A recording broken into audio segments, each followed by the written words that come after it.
Hi all, അസ്സാം വലൈക്കും. Welcome back to Rahees life. ഇന്നത്തേത് നമ്മുടെ മൺപാത്രം മയക്കിയെടുക്കുന്ന ഒരു പരിപാടിയാണ് കേട്ടോ. ഞാനിവിടെ എൻ്റെ ഒരു പാത്രം മയക്കിയെടുത്തിട്ടുണ്ട്. ഇത് എനിക്ക് എൻ്റെ അനിയത്തി തന്നതാണ്. അവൾ ഉപയോഗിക്കാതെ വെച്ചിട്ടുള്ളതാണ്. ഫ്രഷ് ആയിട്ടുള്ള പാനായിരുന്നു കേട്ടോ. അപ്പൊ ഞാൻ ഇതൊന്ന് മയക്കിയെടുത്തിട്ടുണ്ട്. ആ വീഡിയോ ആണ് നിങ്ങൾ കാണാൻ പോകുന്നത്. ഇപ്പൊ സ്വാഭാവികമായിട്ട് ചിലപ്പോൾ ഹെൽത്തിന്റെ ഇഷ്യൂ കാരണമൊക്കെ മൺപാത്രത്തിലേക്ക് മാറുന്ന ഒരുപാട് ആളുകളുണ്ട്. മറ്റുള്ള അലൂമിനിയം, സ്റ്റീല്, നോൺ സ്റ്റിക് പാനുകളൊക്കെ മാറ്റിയിട്ട് മൺപാത്രത്തിലേക്ക് മാറുന്ന കുക്കിംഗ് മൺപാത്രത്തിലാക്കുന്ന ഒരുപാട് ആളുകളുണ്ട്. അപ്പൊ അവരുടെ പാന് പൊട്ടിപ്പോകുന്ന ഒരു പ്രവണതയുണ്ട്. അവരുടെ പാന് നല്ല കേട്ടോ. പൊതുവെ പെട്ടെന്ന് തന്നെ നമ്മൾ കുക്ക് ചെയ്തുകൊണ്ടിരിക്കുന്ന സമയത്തൊക്കെ പാന് തീ ഓവർ ആകുമ്പോഴോ അല്ലെങ്കിൽ പെട്ടെന്ന് തന്നെ കയ്യിൽ നിന്ന് ജസ്റ്റ് ഒന്ന് സ്ലിപ്പായാൽ തന്നെ പൊട്ടിപ്പോകുന്നതൊക്കെ ഉണ്ട്.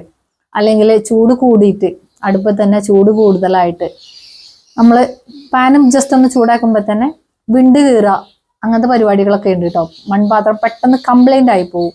പിന്നെ പാനിൽ അടിക്ക് പിടിക്കുക. നമ്മൾ കറക്റ്റായിട്ട് മയക്കി എടുത്തിട്ടില്ല എങ്കിൽ മൺപാത്രത്തിന്റെ അടിയിൽ പിടിച്ചിട്ട് നമുക്ക് കരിഞ്ഞൊരു സ്മെല്ല് വരും. അതൊന്നും ഇല്ലാതെ ക്ലിയർ ആയിട്ട് മൺപാത്രം നമുക്ക് ഡെയിലി യൂസ് ചെയ്യാനുള്ള ഒരു പാത്രമാക്കി എടുക്കാൻ വേണ്ടിയിട്ടുള്ള വീഡിയോ ആണ് ഇത്. അപ്പൊ വീഡിയോയിലോട്ട് പോവാം. വീഡിയോയിലോട്ട് പോകുന്നതിന് മുമ്പ് നിങ്ങൾ എന്റെ ചാനൽ ആദ്യമായിട്ടാണ് കാണുന്നെങ്കിൽ ലൈക്ക് ചെയ്യുക, ഷെയർ ചെയ്യുക, കമന്റ് ചെയ്യുക. അതിനോടൊപ്പം തന്നെ സബ്സ്ക്രൈബ് ചെയ്യുന്ന കാര്യം പരിഗണിക്കുക. കൂട്ടത്തിലെ ബെല്ലൈക്കന്റെ കാര്യം ഓർപ്പിക്കുന്നുണ്ട് കേട്ടോ. ഞാൻ ഇടുന്ന വീഡിയോന്റെ നോട്ടിഫിക്കേഷൻ നിങ്ങൾക്ക് ലഭിക്കുന്നതിന് വേണ്ടിയിട്ടാണ്.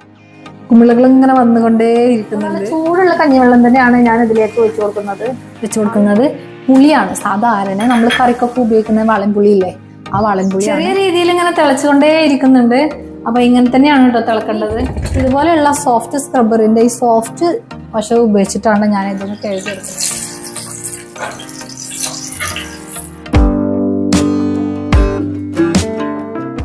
അപ്പൊ ഇതാണ് നമ്മുടെ മൺപാത്രം. അത്യാവശ്യം വലിയ ഉരുളിയനാണ് കേട്ടോ. അപ്പൊ ഇതിന്റെ കൈ കണ്ടോ, ഇതിന്റെ കൈ അത്യാവശ്യം വലിയ കൈ തന്നെയാണ്.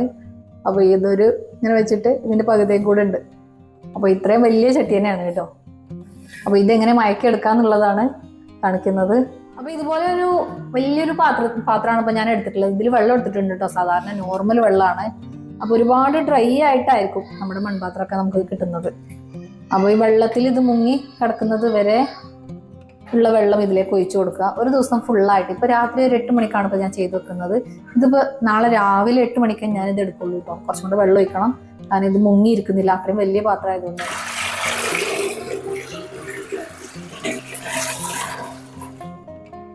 ഇതൊന്ന് മുങ്ങി നിൽക്കുന്നത് വരെയുള്ള വെള്ളം ഇപ്പൊ ഞാൻ ഒഴിച്ചു കൊടുത്തിട്ടുണ്ട്. ഇത് കണ്ടോ, ഇപ്പൊ ചട്ടി നല്ല മുങ്ങിയിട്ടുണ്ട്. നല്ല വെയിറ്റ് ഉള്ള ചട്ടിയാണ് കേട്ടോ. ഒരുപാട് നാള് വെള്ളം കാണാത്തത് കൊണ്ടാണ്, വെള്ളം കിട്ടാത്തത് കൊണ്ടാണ് ഈ ചട്ടിയിൽ ഹോൾസിലേക്ക് വെള്ളം കയറുന്നത്. ഇതിൽ ബബിൾസ് ആയിട്ട് കാണിക്കുന്നുണ്ട് കേട്ടോ. അങ്ങനെ അത്രയും ഡ്രൈ ആയിട്ട് ഇരിക്കുകയാണ് ഇത്. കുമിളകൾ ഇങ്ങനെ വന്നുകൊണ്ടേ ഇരിക്കുന്നുണ്ട്. നല്ല ഭംഗിയുണ്ട് കേട്ടോ കുമിളകൾ വരുന്നത് കാണാന്. അപ്പോഴേ നമ്മൾ 2 ദിവസമായിട്ട് വെള്ളത്തിലിട്ട് വെച്ചിട്ടില്ലേ. 2 ദിവസം എന്ന് പറഞ്ഞാല് ഒരു ദിവസത്തിന് മുകളിലായിട്ടോ. ഞാൻ തലേ ദിവസം ഇപ്പൊ രാത്രി വെള്ളത്തിലിട്ട് വെച്ചാണ്ട് പിറ്റേ ദിവസം എടുത്തിട്ടില്ല. അതിന്റെ പിറ്റേ ദിവസമാണ് കേട്ടോ ഞാൻ എടുക്കുന്നത്. അപ്പൊ 2 ദിവസം തന്നെ ആയിട്ടുണ്ട്. ചട്ടി ഇപ്പൊ നല്ല വെയിറ്റ് ഉണ്ട് കേട്ടോ. വെള്ളമൊക്കെ കുടിച്ച് ഇപ്പൊ ഇതില് ഞാൻ വീണ്ടും വെള്ളം ഇതൊന്ന് ഡ്രൈ ആക്കിയിട്ട് വെള്ളം ഒന്ന് മാറ്റി കൊടുത്തപ്പോഴൊന്നും ഇതിലേക്ക് വെള്ളം കുടിക്കുന്നില്ല. അപ്പൊ അത്രയും പെർഫെക്റ്റ് ആയിട്ട് കിട്ടിയിട്ടുണ്ട്. അപ്പൊ ഇനി ഇതിലേക്ക് നമ്മൾ ചൂടുള്ള കഞ്ഞിവെള്ളം ഒഴിച്ചു കൊടുക്കാൻ പോവുകയാണ്. ഇവിടെ ഞാൻ തീ പിടിപ്പിക്കാത്ത ഒരടുപ്പില് തന്നെയാണ് വെച്ച് കൊടുക്കുന്നത്. കാരണം എന്താണെന്നോ, പാന് ഇത് ഇളകി പോവാതിരിക്കാൻ വേണ്ടിയിട്ടും അത് തട്ടി മറിച്ചിടാതിരിക്കാൻ വേണ്ടിയിട്ടാണ് ഇങ്ങനെ വെച്ച് കൊടുക്കുന്നത്. അപ്പൊ നല്ല ചൂടുള്ള കഞ്ഞിവെള്ളം തന്നെയാണ് ഞാൻ ഇതിലേക്ക് ഒഴിച്ചു കൊടുക്കുന്നത്. ആവി പോകുന്നത് കണ്ടോ. അപ്പൊ നിങ്ങളും ഇതുപോലെ കലം വയ്ക്കുന്ന സമയത്ത് ഇങ്ങനെ ചൂടുള്ള കഞ്ഞിവെള്ളം തന്നെ ഒഴിച്ചു കൊടുക്കാൻ വേണ്ടിയിട്ട് ശ്രദ്ധിക്കുക.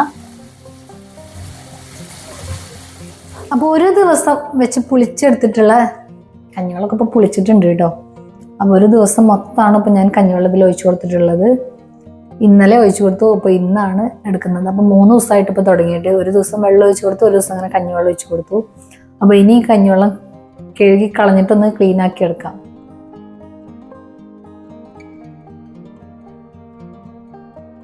വെള്ളം ഇങ്ങനെ വെച്ച് കൊടുത്തതുകൊണ്ട് തന്നെ നല്ല വെയിറ്റ് വന്നിട്ടുണ്ട് കേട്ടോ. നേരത്തെ ഡ്രൈ ആയിരുന്നേക്കാട്ടിലും കുറച്ചും കൂടെ വെയിറ്റ് തോന്നിക്കുന്നുണ്ട് ഇപ്പൊ എനിക്ക്.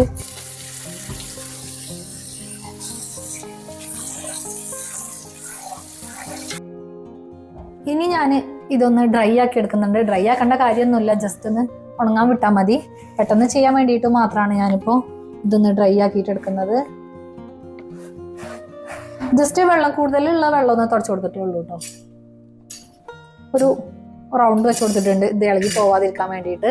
ഇനി നമ്മുടെ മൺചട്ടിയിലേക്ക് ഞാൻ ഒഴിച്ചു കൊടുക്കുന്നത് ഓയിലാണ്. ഏത് ഓയിലും ചേർത്ത് കൊടുക്കാം കേട്ടോ. ഇനി പഴയതോ പുതിയതോ നിങ്ങൾ ഉപയോഗിച്ചിട്ട് വേണ്ടാത്ത ഓയിലോ ഏത് ഓയിൽ വേണമെങ്കിലും ചേർത്ത് കൊടുക്കാം. ഇത് കൈ വെച്ചിട്ട് ചട്ടിയുടെ എല്ലാ വശത്തുനിന്നും ആക്കി കൊടുക്കുന്നുണ്ട്.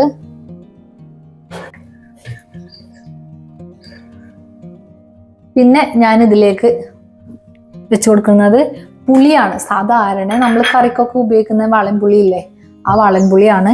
അതിന് കുറച്ച് വെള്ളത്തിൽ കുതിർത്തെടുക്കുകയാണ് ചെയ്യുന്നത്.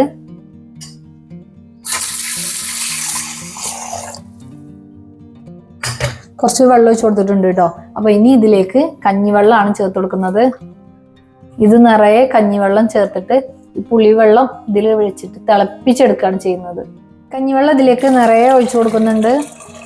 ഗ്യാസിലോ അടുപ്പത്തോ എങ്ങനെ വേണമെങ്കിലും തിളപ്പിച്ചെടുക്കാം കേട്ടോ. പുളിയും എണ്ണയും അതുപോലെ തന്നെ കഞ്ഞിവെള്ളം ഒഴിച്ചു കൊടുത്തിട്ടുള്ള ഈ ഒരു പാനിൽ വെച്ചിട്ട് ഞാൻ ഇതൊന്ന് തിളപ്പിച്ചെടുക്കുകയാണ് ചെയ്യുന്നത്. നല്ലതുപോലെ തിളപ്പിച്ചെടുക്കണം കേട്ടോ. ഒരുപാട് സമയം ഇട്ട് തിളപ്പിച്ചെടുക്കണം. എന്നിട്ട് പിറ്റേ ദിവസം രാവിലെയാണ് നമ്മൾ ഇത് വാഷ് ചെയ്തെടുക്കുന്നത്. ഞാനിപ്പോൾ ഇത് രാത്രിയിലാണ് ചെയ്തെടുക്കുന്നത്. കാരണം നേരം വെളുക്കുന്നത് വരെ ചട്ടിയിൽ ഈ പുളിവെള്ളം കഞ്ഞിവെള്ളം കൂടെ കടക്കാൻ വേണ്ടിയിട്ടാണ് കേട്ടോ. നല്ലതുപോലെ ചട്ടി മയങ്ങി വരാൻ വേണ്ടിയിട്ട്, നമുക്ക് അടിക്കൊന്നും പിടിക്കാതെ ചട്ടി പൊട്ടി പോവാതിരിക്കാൻ വേണ്ടിയിട്ടുള്ള ട്രിക്കാണ് ചെയ്തുകൊണ്ടിരിക്കുന്നത്. അങ്ങനെ ആ ചെറിയ ചൂട് കുറഞ്ഞ് വരുന്ന ടൈമിലൊക്കെ ചട്ടി ക്ലിയർ ആയി കിട്ടും കേട്ടോ. ഇനി നാളെ രാവിലെ ഉള്ളൂ ഇത് വാഷ് ചെയ്തെടുക്കുക. അപ്പോൾ സോപ്പ് ഉപയോഗിച്ച് വാഷ് ചെയ്യൂല കേട്ടോ. അപ്പൊ രാത്രി ഒരുപാട് തവണ തിളച്ച് കഴിഞ്ഞ് പിന്നെ തീ കുറഞ്ഞതിനനുസരിച്ച് ചട്ടിയുടെ ചൂടൊക്കെ മെല്ലെ മെല്ലെ ആറി വന്നിപ്പോൾ രാവിലെയാണ് കേട്ടോ ഞാനിത് എടുക്കുന്നത്. അപ്പൊ ഇനി ഈ വെള്ളം കളഞ്ഞതിന് ശേഷം നമുക്കൊന്ന് പാനൊന്ന് വാഷ് ചെയ്യാം. അതും സോപ്പ് ഇട്ടിട്ടല്ല കേട്ടോ, സാധാരണ നോർമൽ രീതിയിൽ സോഫ്റ്റ് ആയിട്ടുള്ള സ്ക്രബ്ബർ യൂസ് ചെയ്തിട്ടാണ് വാഷ് ചെയ്തെടുക്കുന്നത്.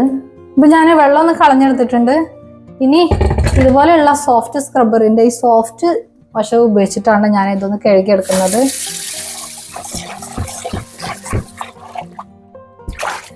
അടിവശം കഴുകിയിട്ടില്ല കേട്ടോ, കാരണം ഒന്നും കൂടെ നമുക്ക് അടുപ്പത്തേക്ക് തന്നെ വെക്കാനുള്ളതാണ്. അതുകൊണ്ട് മാത്രം അടിവശം കഴുകിയെടുത്തിട്ടില്ല. ഞാൻ ഒന്നും കൂടെ തീ ഒന്ന് പിടിപ്പിച്ചെടുത്തിട്ടുണ്ട്. നമ്മൾ പാൻ ഒന്ന് വെച്ചു കൊടുക്കുന്നുണ്ട്. അപ്പൊ ആദ്യം ഇതിലത്തെ വെള്ളമൊക്കെ ഒന്ന് വറ്റി വരട്ടെ. കുറഞ്ഞ തീ തന്നെ ഉള്ളൂ, ഇപ്പൊ തീ പിടിപ്പിച്ചിട്ടുള്ളൂ കേട്ടോ ഞാൻ. അതുകൊണ്ട് ചെറിയ തീയിലാണ് കത്തുന്നത്. മെല്ലെ അതൊന്ന് ഡ്രൈ ആയി വരട്ടെ. അപ്പൊ നിങ്ങൾ ഗ്യാസിലാണ് വെക്കുന്നതെങ്കിലും മെല്ലെ മെല്ലെ ഡ്രൈ ആക്കാൻ വേണ്ടി ശ്രദ്ധിക്കുക. പാനിൽ ഇങ്ങനെ വെള്ളം വറ്റിക്കൊണ്ടേ ഇരിക്കുന്നുണ്ട് കേട്ടോ. ചെറിയ തീയിലായതുകൊണ്ടാണ് കുറച്ച് സമയം എടുക്കുന്നത്. അപ്പൊ ഞാൻ ഇതിലേക്ക് ഓയിൽ ചേർത്ത് കൊടുക്കുകയാണ്. ഒരിക്കലും കോക്കനട്ട് ഓയിൽ ഫസ്റ്റ് കുക്ക് ചെയ്യുന്ന സമയത്ത് കോക്കനട്ട് ഓയിൽ ചേർത്ത് കൊടുക്കരുത്.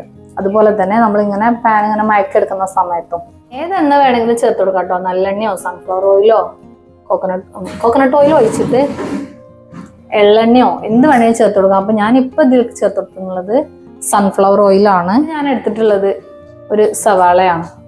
ഇത് ഇങ്ങനെ എടുത്തിട്ടുള്ളത് എന്താണോ, ഇതിലെല്ലായിടത്തും ഇങ്ങനെ പുരട്ടി കൊടുക്കാൻ വേണ്ടിയിട്ടാണ് കേട്ടോ. നമ്മുടെ പാത്രം ഇങ്ങനെ മയക്കെടുക്കാൻ വേണ്ടിയിട്ട് സവാളയുടെ നീര് അത്ര ഹെൽപ്പ് ചെയ്യും. പിന്നെ ഇടയ്ക്കിടയ്ക്ക് ഇങ്ങനെ ഉപയോഗിക്കാതെ കുറച്ച് ദിവസം ഉപയോഗിക്കാതെ നിന്നിട്ട് വീണ്ടും ഉപയോഗിച്ച് തുടങ്ങുന്നതിന് മുൻപേ ഇങ്ങനെ എണ്ണ ചൂടാക്കിയതിന് ശേഷം ചട്ടിയിൽ ഇങ്ങനെ ഉള്ളി വെച്ചിട്ട് ഇങ്ങനെ ഒരുതി കൊടുക്കുകയാണെന്നുണ്ടെങ്കിൽ അടിക്ക് പിടിക്കുന്ന ഇതേ ഉണ്ടാവില്ല കേട്ടോ. നമ്മൾ സാധാരണ അപ്പം നീർദോശകൾ ചൂടാൻ വേണ്ടിയിട്ട് പാനും ഇങ്ങനെ തന്നെ റെഡിയാക്കി എടുക്കാം കേട്ടോ. ഉള്ളി പീസാക്കുന്നതിലേറെ നല്ലത് ഇങ്ങനെ ചെയ്ത് കൊടുക്കുകയാണ്. ഇവിടെ കുറച്ച് ഏരിയ മാത്രമേ ഉള്ളൂ നമുക്ക് ഉള്ളി പീസാക്കിയിട്ട് നമുക്ക് തവി വെച്ചിട്ട് ഇങ്ങനെ വഴറ്റിയെടുക്കാൻ പറ്റുക. ഈ സൈഡിലൊന്നും ചെയ്തെടുക്കാൻ പറ്റൂല. അതുകൊണ്ട് സൈഡിലെല്ലാം ചെയ്തെടുക്കാൻ വേണ്ടിയിട്ടാണ് ഇങ്ങനെ മുഴുവനായിട്ടുള്ള ഉള്ളി ഞാൻ എടുത്തിട്ടുള്ളത്. ചെറിയൊരു ഭാഗം മാത്രമേ ഇതൊന്ന് കട്ട് ചെയ്തിട്ടുള്ളൂ കേട്ടോ. പിന്നെ ഇതിങ്ങനെ ആകുമ്പോൾ നമുക്ക് പിടിക്കാനും കഴിയും. ഇല്ലെങ്കിൽ ഇവിടെ ഒരു ഫോർക്ക് കുത്തി കൊടുത്തിട്ട് ഇതുപോലെ ഒരു ഫോർക്ക് കുത്തി കൊടുത്തിട്ട് ഇങ്ങനെ ചെയ്താലും മതി കേട്ടോ. പിന്നെ എണ്ണയിൽ നിന്ന് തെറിച്ച് വരുന്നുണ്ടെന്നുണ്ടെങ്കിൽ കയ്യിലാവാതിരിക്കാനും ഹെൽപ്പ് ചെയ്യും.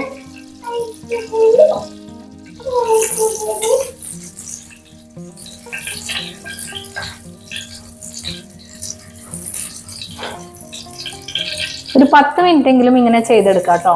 കുറഞ്ഞ തീ തന്നെ പാടുള്ളൂ. ഒരുപാട് തീ ഓവറായി പോവാതെ ഇരിക്കാൻ വേണ്ടിയിട്ട് മാക്സിമം ശ്രദ്ധിക്കണം. ഗ്യാസിലാണെങ്കിൽ പിന്നെ നമുക്ക് തീ കുറച്ച് കൊടുക്കാം. അടുപ്പത്താകുമ്പോൾ മാത്രമേ ഉള്ളൂ നമുക്ക് തീ കുറക്കാനൊരു ബുദ്ധിമുട്ടുണ്ടാവുക.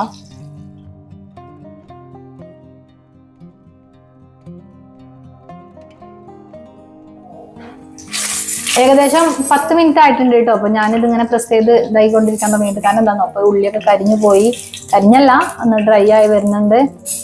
അപ്പൊ ഇനി ഞാൻ ഈ പാൻ അടുപ്പത്ത് നിന്ന് മാറ്റി വെക്കാൻ പോവാണ്. ഒരിക്കലും ഇങ്ങനെ ചൂടോട് കൂടി ചെയ്യരുത്. ഇങ്ങനെ 2-3 പ്രാവശ്യം കഴുകിയെടുക്കുമ്പോൾ തന്നെ നമ്മുടെ പാൻ അടിപൊളിയാവും കേട്ടോ. 2-3 പ്രാവശ്യം ഇങ്ങനെ ചെയ്തെടുത്താൽ മതി. പിന്നെ ഇത് പേപ്പർ വെച്ചിട്ടോ അല്ലെങ്കിൽ തുണി വെച്ചിട്ടോ തുടച്ചെടുക്കുക. ഒരിക്കലും ഇത് കഴുകണ്ട. ഇപ്പൊ ഇത് കഴുകിയെടുക്കണ്ട. പിന്നെ നമ്മൾ കുക്ക് ചെയ്യുന്ന സമയത്ത് മാത്രം കഴുകിയെടുക്കുക. അതും സ്റ്റീലിന്റെ ചണ്ടി ഉപയോഗിച്ച് കഴുകരുത്. അപ്പൊ ഈ രീതിയിൽ നിങ്ങൾ ചട്ടി ഒന്ന് മൺപാത്രങ്ങളൊക്കെ ഒന്ന് മയക്കി എടുത്തിട്ടുണ്ടെങ്കിൽ നിങ്ങൾക്ക് ഒരുപാട് കാലം അത് യൂസ് ചെയ്യാൻ പറ്റും കേട്ടോ. പെട്ടെന്ന് പൊട്ടിപ്പോകൊന്നുമില്ല. പിന്നെ പാന് നമ്മൾ കുക്ക് ചെയ്യുന്ന സമയത്ത് അടിക്ക് പിടിക്കുന്ന പ്രശ്നങ്ങളൊന്നും ഉണ്ടാവില്ല. പറ്റി ഡ്രൈ ആയി പോയിട്ടുണ്ടെങ്കിൽ മാത്രമേ അങ്ങനത്തെ പ്രശ്നങ്ങൾ വീണ്ടും വരുള്ളൂ കേട്ടോ. കാരണം നമ്മൾ വെള്ളം കുറച്ച് കൊടുത്തിട്ടുണ്ടെങ്കിലോ തീ ആളി കത്തുന്നുണ്ടെങ്കിലൊക്കെ ഉള്ളൂ അങ്ങനത്തെ പ്രശ്നങ്ങളൊക്കെ വരാം. അപ്പൊ ഈ ഒരു രീതിയിൽ നിങ്ങൾ ട്രൈ ചെയ്തിട്ട് അഭിപ്രായം കമന്റ് ബോക്സിൽ അറിയിക്കാം കേട്ടോ. അപ്പൊ നിങ്ങൾക്ക് എൻ്റെ വീഡിയോസ് ഇഷ്ടമാവുന്നുണ്ടെങ്കിൽ ലൈക്ക് ചെയ്യുക. അതിനോടൊപ്പം തന്നെ സബ്സ്ക്രൈബ് ചെയ്യാതെ കാണുന്നവരുണ്ടെങ്കിൽ സബ്സ്ക്രൈബ് കൂടെ ചെയ്യാം കേട്ടോ. പിന്നെ കൂടുതൽ ബെല്ലൈക്കന്റെ കാര്യം എന്ന് പറയുന്നുണ്ട്. നിങ്ങൾക്ക് എൻ്റെ സ്ഥിരമായിട്ട് ഞാൻ ഇടുന്ന വീഡിയോസിന്റെ നോട്ടിഫിക്കേഷൻ വരാൻ വേണ്ടിയിട്ട് ആ ബെല്ലൈക്കന്റെ കൂടെ ഒന്ന് പ്രസ് ചെയ്തിട്ടുണ്ടെങ്കിൽ ഞാൻ ഇടുന്ന വീഡിയോസിന്റെ നോട്ടിഫിക്കേഷൻ കറക്റ്റ് ആയിട്ട് നിങ്ങൾക്ക് എത്തുന്നതാണ്. അപ്പൊ അടുത്ത നല്ലൊരു വീഡിയോ ആയിട്ട് വരുന്നവരേക്കും സൈനിങ് ഓഫ് റഹീസ് ലൈഫ്.